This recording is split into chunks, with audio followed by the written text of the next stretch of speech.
pas de pause à l'Assemblée nationale.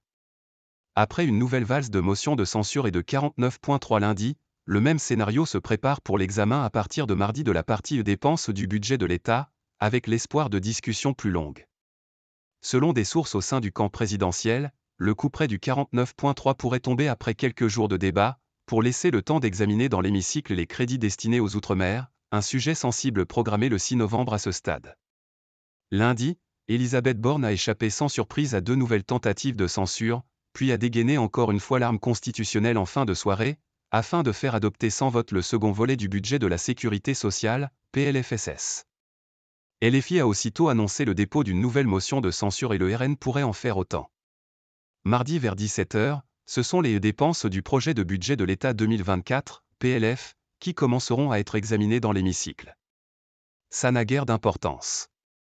On s'attend à un 49.3 assez vite, soupire la députée socialiste Christine Pires Beaune. Cette succession des 49.3 et de motions de censure rejetées est une sorte de bras de fer stérile qui ne tient finalement que par un équilibre de menaces et de pression, a pesté le député Stéphane Lenormand, du groupe indépendant LIO. Lors de l'examen de ce volet dépenses en commission, les oppositions ont fait passer un nombre conséquent d'amendements sur l'enseignement, l'hébergement d'urgence ou la construction de logements sociaux par exemple. Mais il faudrait les revoter en séance et le gouvernement pourra de toute façon choisir ceux qu'il garde ou rejette quand il déclenchera son nouveau 49.3, le 16e d'Elisabeth Borne. Nous gagnons tout mais ça ne sert à rien, critiquait en commission l'écologiste Marie-Charlotte Garin, qui plaide entre autres pour que le congé spécial de 3 jours qu'elle a fait voter en cas de fausse couche soit conservé par le gouvernement.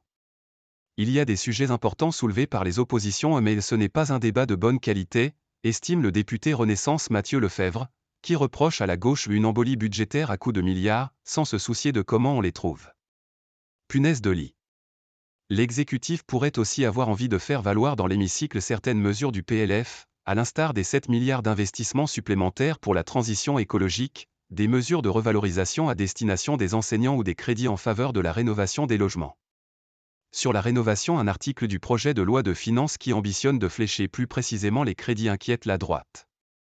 J'ai peur qu'on fasse encore moins de rénovation, alerte Thibault Bazin, LR. L'exécutif défendra aussi son maintien d'un bouclier tarifaire sur l'électricité jusqu'à fin 2024. Les députés de sa majorité voudront défendre leurs propositions sur les collectivités, contre la discrimination à l'embauche via des testings, sur les moyens alloués à la lutte contre la pauvreté ou encore contre les punaises de lit, face auxquelles les députés Renaissance proposent un fonds d'urgence de 5 millions d'euros. Le MoDem porte aussi des mesures en faveur des structures d'aide alimentaire et de protection de l'enfance. Le groupe indépendant LIO plaide pour des revalorisations des bourses étudiantes et dans le secteur médico-social. Toutes les oppositions appellent à plus d'efforts face à la crise du logement, mais aussi à davantage de soutien aux Français face au prix de l'énergie, alors que les tensions géopolitiques liées à la guerre entre Israël et le Hamas font craindre une flambée des coûts.